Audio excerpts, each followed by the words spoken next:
महाराज जी, मैं मांस का सेवन और शराब का सेवन भी करता था। जब से आपका सत्संग सुना है तो अब बिल्कुल भी इच्छा नहीं होती इस गंदगी से मैं जाने की। महाराज जी, आप ऐसा आशीर्वाद दीजिए कि दोबारा मैं इस गंदगी में ना जाऊं और मुझे श्री राधा रानी की प्राप्ति हो। देखो, किसी का आशीर्वाद इसमें काम नहीं करता। ये सब नाटकबाजी की बातें हैं, हम इस पर विश्वास नहीं करते। आशीर्वाद संतों का शब पर रहता है।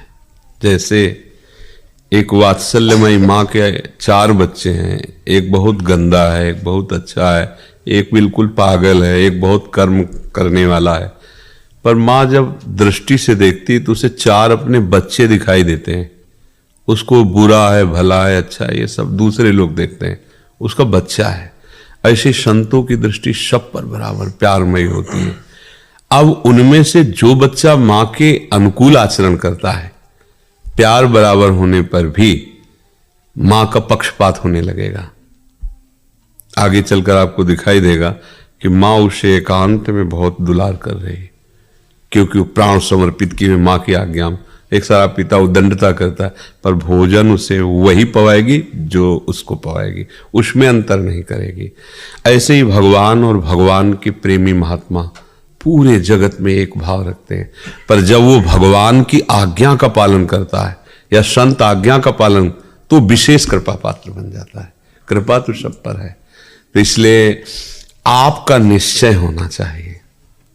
आपका जब दृढ़ निश्चय होगा, सोचो कैसा गंदा स्वभाव बन जाता है, दूसरे का मांस भक्षण कर रहे हैं। मतलब आप थोड़ी देर विचार करके सोचो, अपने कभी ऐसे काट के देखो दांत से, कैसा लगता है। और वह बिल्कुल जैसा आपको अपना शरीर प्रिय है, ऐसे ही नाली के कीड़ा को अपना शरीर प्रिय। महाभारत में एक प्रसंग आता है, एक नाली का कीड़ा, भगवान व्यास देव जी का प्रसंग है। वो बड़ी शीघ्रता से रास्ते से जा रहा था, तो भगवान श्री कृष्ण द्वैपायन व्यास जी तो भगवान के ही अवतार, सब भाषाएं, सब विद्याएं, सब कलाओं में निपुण है। तो उन्होंने कीड़ा को अपनी भाषा से बताया, तू इतनी तीव्रता से क्यों जा रहा है। तो उनका घर घर करती हुई देखो ये गाड़ी आ रही, बैलगाड़ी, अगर मैं पार नहीं हुआ तो मैं दब जाऊंगा, मर जाऊंगा। तो बोले नाली के कीड़े हो, मर जाओगे तो और योनि प्राप्त होगी। बोले महाराज, आपको सुनकर आश्चर्य होगा, जो आपको अपने व्यास शरीर से प्रेम है ना, वही मुझे अपने कीड़े के शरीर से प्रेम है। सबको शरीर प्रिय होता है।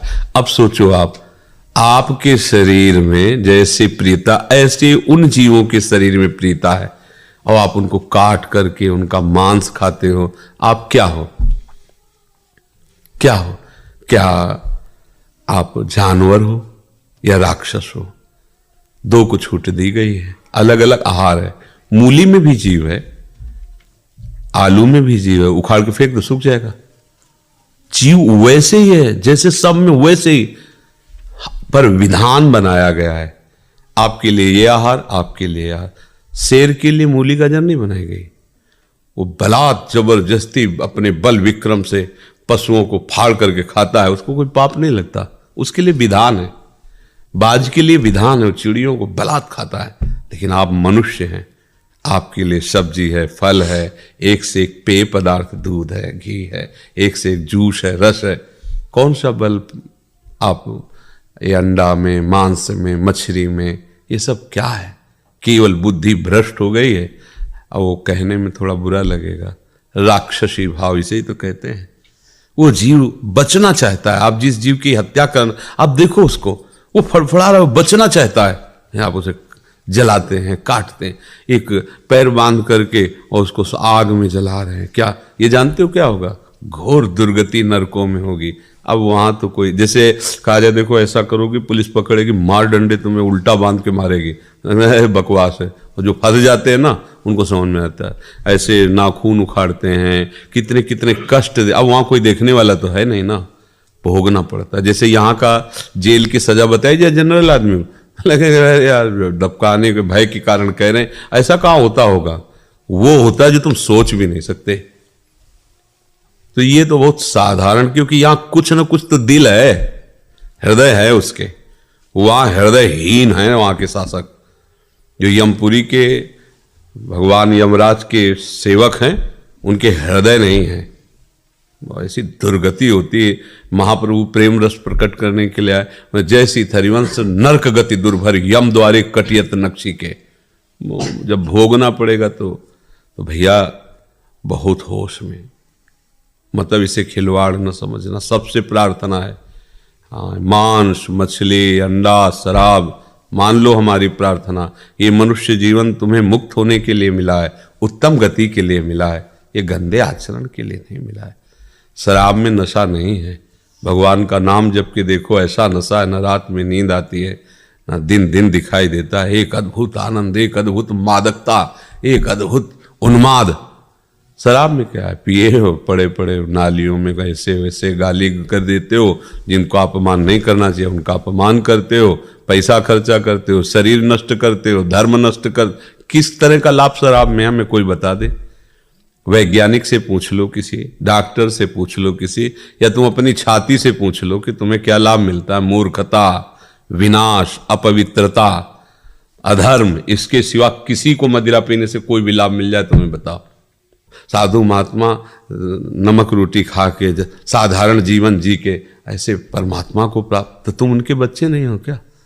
तो ये जो आप कहते हो आशीर्वाद दीजिए कि हम मांस मछली ना खाएं, इसमें आशीर्वाद की जरूरत नहीं, इसमें विचार की जरूरत है। यार क्या खा रहे हो? महाराज जी सब छोड़ दिया मैंने। हाँ, अब आगे गलती भी मत करना। आपका संसद सुनो, सब छोड़ दिया। हाँ कुछ नहीं, अभी तब से मैंने अभी तक नहीं छोड़ा। हाँ, अब लो नशानी अब ना नसइयो, भगवान कृपालु है, राधा राधा जपो। और तो हो सकता है वो ऐसे कृपालु है कि अहम त्वाम सर्वपापेभ्यो मोक्षयिष्यामि मा शुचा, वो दया करे, कृपा करे, हमें माफ करे, हमें आगे बढ़ा दे। नहीं तो बच्चा ऐसी ऐसी दुर्गति पूछो मत। एक वो पहले गीता जी आती थी हिंदी की महात्म्य में, तो बचपन में उसे पिताजी के पास थी तो पढ़ा था, स्कूल जब जाते थे तो उसमें पहले एक महात्म होता था, फिर अध्याय होता था, फिर महात्म होता था, फिर अध्याय, हिंदी में एकदम सीधे। उसमें लिखा था कि एक आदमी के संतान नहीं हो रही थी, तो उसने किसी ऐसे तांत्रिक से पूछा, ये बहुत निर्दयी होते जो वास्तविक तंत्र को नहीं जानते, केवल ड्रामा करते हैं, न जाने क्या क्या आदेश कर देते हैं, क्या चढ़ा दो, क्या हत्या कर दो, ऐसा हो जाएगा, उनको पता नहीं, वो खुद मूर्ख हैं। किसी को कष्ट देने से तुम्हें सुख हो सकता है? ऐसा कैसे हो सकता है? कभी नहीं हो सकता। तो उसने कहा अगर नवीन बकरे के बच्चे को बलि दी जाए तो तुम्हारे लड़का हो जाएगा। और वो ढूंढा अपने गांव में, तो हाल में ही एक ब्याई हुई बकरी थी, उसका बच्चा ऐसे दूध पी रहा था, बकरी उसको दुलार कर रही थी, तो उसने बकरी वाले से कहा बच्चा दे दो, हम तुम्हें बकरी की रकम दे देंगे। तो वो लोभ में आ गया, बकरी भी तुम रख लो, बस केवल हमें बच्चा दे दो, रकम हम दोनों की दे दें। दे दिया, बच्चे को काटा, उसकी बलि दे दी जैसा तांत्रिक ने कहा। भला ऐसा दूसरे को बच्चे को मारकर किसी का बच्चा हो सकता है? भूल न करना, कभी कोई भूल मत करना। दूसरे को दुख दे के तुम कभी सुखी नहीं हो सकते। तत्काल तुम्हें लगेगा, परिणाम में तुम्हारा ऐसा दुख वो रूप लेके आएगा कि तुम्हारा नाश हो जाएगा पक्का। अब वो जब शरीर छूटा तो बकरा बना, और वो बकरा आदमी बना, और वो छुरी टेर रहा था उसके काटने के लिए, उस महात्म्य में लिखा था। तो बकरा ऐसे देख करके हंसा। हंसे क्यों तुम? तो उसकी आवाज मनुष्य जैसी निकली, भैया यही गलती हमने की थी, पुत्र होने के लिए तुम बकरा थे, तुम्हें काटा था, और आज तुम हमें काट रहे, तो हंसी आ रही कि कर्म का फल अवश्य भोगने को मिलता है। अवश्य तुम जिसका मांस खा रहे हो वो तुम्हें चीत चीत के खाएगा, आज नहीं तो कल, और नहीं तो ऐसे रोड में फैला तुम्हारा मांस फिरेगा कि कोई खाने वाला भी नहीं होगा। देखते हो ना, एक्सीडेंट जब होता है चिथड़ा उड़ जाता है, सांप के पैरों की तरह रौन। वह इसी को सजाया था ना मांस खा के।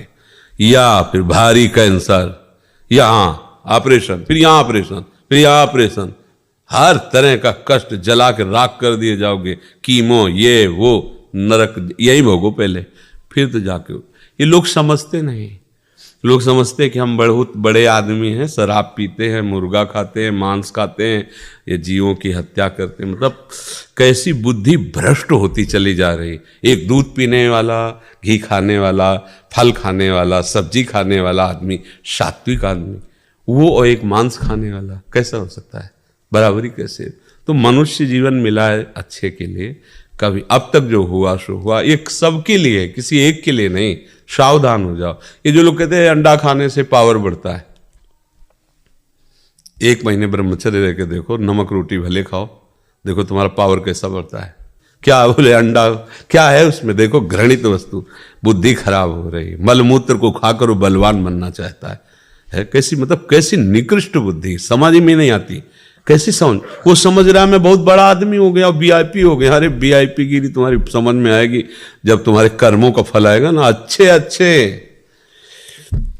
यहां जैसे है ना कि बहुत नेतागिरी करो, जब फंस के जाओ जेल में तो 5-5, 10-10 आदमी चलाते हैं, उनको लात जूता पकड़, फिर उनके होश खत्म होते हैं। हम देखा स्कूल में पढ़ते थे, जूनियर हाई स्कूल नरवल, तो एक आया था रस्सी से बांध कर, ऐसे चोर होगा, तो हम लोग ऐसे खिलवाड़ में ऐसे बाउंड्री से देख रहे, सामने पूरा थाना था, तो फील्ड में ऐसे 4-5 कुर्सी लगा के 4-5 की लठ चल रही थी। क्या चीख रहा था वो कि देख के लगता है ये कभी कोई गलती न करे। देखो कैसी, या तो तुम देख रहे हो नरक में देख ले कि ठौर ले है, इसलिए भैया सावधान रहो जी।